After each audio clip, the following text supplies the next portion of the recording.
What is going on, guys? Jack here, and I am back with episode 15 of my West Ham United career mode. If you could be ever so kind to hit that like button if you are enjoying the series, I would very much appreciate it. As we can see here, we kick things off with Mbani getting a bit more happier with his involvement in the team, and he has been improving, to be fair. We do get a scout report back on Daniel Fitzwater, looking like he'd be a very decent goalkeeper. 73 to 94 potential, not bad going. As we get ready for an FA Cup game against Stoke. And speaking about young players, we do give Mark Seaborn a chance in net. The England Academy product will be playing here against Stoke, and hopefully he can make a good impression as we do play in the round of 16. A win here would see us move on to the quarterfinals, and not many, massive teams that you'd think are still in this competition is mixed in with a lot of lower league opposition, so I'm feeling very confident if we can get a victory here and bypass Stoke. But again, they start with a pretty strong side here, so it's going to be an interesting game as Diarra gets onto the ball. We'll play into Diarra. We'll get cleared away as far as Diarra back into Galloway. He does actually pick out a fantastic ball into path of Diarra. Turns, shoots, but Jack Butland does keep him out. Unfortunately, the game still remains at 0-0 as we come forward again with Mahmoud Dahoud now. What can he do? Cross it into the box. Does actually get cleared away there. Very dangerous though. West Ham pushing for that goal as we come forward now with Mbani,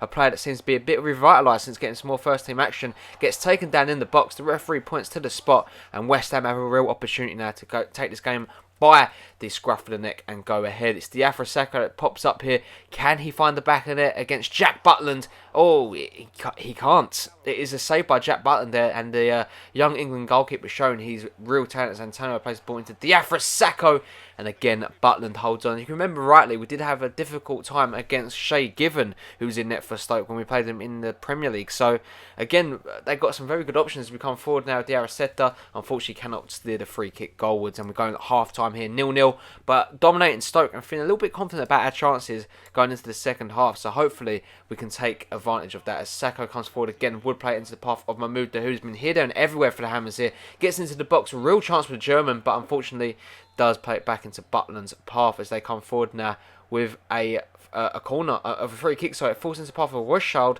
and Seaborn does see it over the bar. So very good from a young academy prospect there, should I say.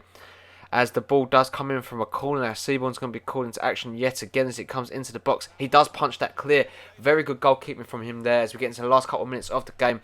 Would fall to Walschild into the path of Shaqiri. Crosses it into the post here. Does find the header. Loftus-Cheek tries to clear it as far as Ibrahim Afellay. And my oh my, that is very poor goalkeeping, and that may have just cost us a place in this FA Cup competition. Afellay does score the goal, and it is very poor goalkeeping. Very questionable there from Seaborn. And it just shows that he's not ready for first team football, Not really. That's the first real test he's had. It's straight at him, and he's allowed it going just like that. That is very poor. Obviously, we've got Daniel Fitzgerald in the academy. We might have to call him up and send Seaborn out on loan next season. What do you guys think? Should I give him another opportunity to perform in the team? Let me know in the comment section down below. And guys, if you are enjoying this series so far, make sure to smash that like button. It really does help the channel grow, and subscribe if you are new around here. We do get knocked out of the FA Cup. Unfortunately, Stoke do go through 1-0 with that late goal from Ibrahim Afellay. Seaborn can class himself at fault as another young goalkeeper does take the man of the match performance. Everyone was hoping it'd be Mark Seaborn, but unfortunately it was Jack Butland. Very good performance from him today. He really did keep his Stoke side in the mix as we do go crash out of the competition. Liverpool are through, along with West Brom, Southampton and Wolves knocking out Chelsea. So two big sides in the Barclays Premier League are out of the competition so far, as we do some more training here. Schalke up to 72 rated. Very interesting from him. Really am enjoying his growth. As you can see, we do actually get a double whammy here. We do lose 2-1 to Norwich now in the league. Goals from Howson and Slimani would be enough to see off Mario Icardi's goal as we get ready now for a Europa League game. And the way our form has been going, we've not been playing very well, but we do go to a 4-4-2 here. Dahoud, Obiang, Emenike, Sacco, Niang, Antonio, Versalako, Maizega, Tompkins, Galloway and Randolph do make up the side here against this AZ team. Ron Vlaar amongst the familiar faces in this side. Ortiz, a very strong player. We know that Dos Santos and Haps down that left-hand side is a very strong partnership, so we know what to expect from him, and we know we can't take him lightly. As Niang lines up a free kick from range here, just over the bar, unfortunately. If that was on target, that was causing all kinds of problems, maybe into the back of the net, as Emenike does get unleashed here. It's Emmanuel Emenike onto the ball, plays it into Niang, into Sacco, and then Coutinho pops up with a fantastic save for AZ there. That should be 1-0 to the Hammers, as Obiang brings us forward now. West Ham dominating the opening at half now. Here's Mahmoud Dahoud gets an opportunity, and Coutinho again gets enough on that to see that out of play, as AZ get a rare opportunity to come forward now right at the end of the half. It does come in from then Lidden, and it comes off Jansen's head, and Randolph was beaten there. As we come forward now right at the end of this half now. Niang crosses it into the box, into the danger zone, but Coutinho clears as far as Sacco into the path of Mahmoud Dahoud. German gets away from his man here, takes a shot just wide of the mark. As you can see, going into half time, it's a pretty even game between the two sides here. West Ham need to knuckle down. We need to get an away goal really to give us a bit of an advantage going back to the bowling ground, as we come forward now with Antonio into Emenike, into Obiang. Spaniard turns away, gets his shot, but Coutinho does hold on to the tame effort there, unfortunately, as we do come forward now.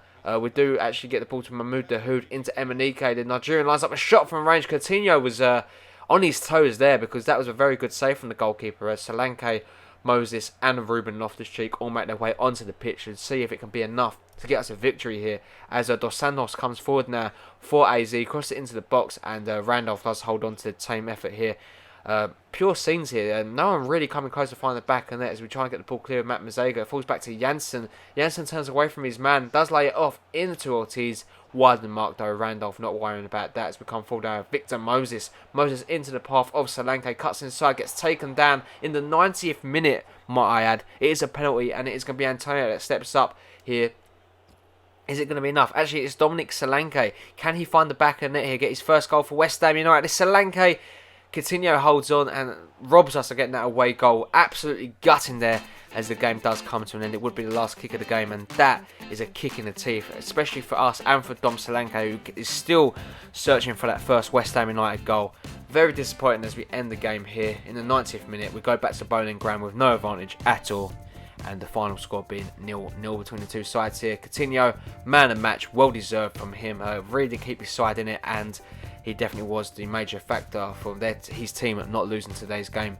I'm going to leave you guys leaving at the Barclays Premier League table. We are 2 points clear and well ahead of Chelsea, it would seem, at the moment. Will we hang on? Let me know in the comment section down below. If you did enjoy today's video, as always, make sure to smash that like button, guys. I would very much appreciate it. Also, if you are new around here, hit that subscribe button too. As always, I hope you have a really nice day, and I'll catch you all in the next one. Peace!